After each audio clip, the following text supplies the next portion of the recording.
তবে এটা মাথায় রাখবা, যে কাউকে ঠকিয়ে চলে যায় তার জীবনে কখনো সুখ সে খুঁজে পায় না।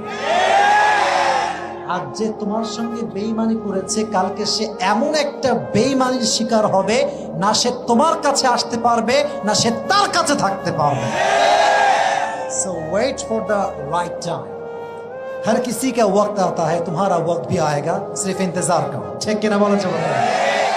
সময়ের অপেক্ষা। আর এই যে প্রশ্নটা যুবক করেছে, আসলে আমার পড়ার মাঝে তো ইমোশন ছিল না, বাট যুবক যখন লিখেছে সে অনেক ইমোশন দিয়ে লিখেছে।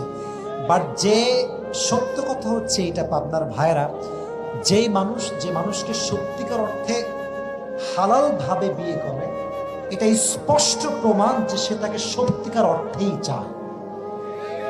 কিন্তু এই হালালের পরে যেই মেয়ে বেঈমানি করে, খোদার কসম তার কপালে সুখ থাকবে না।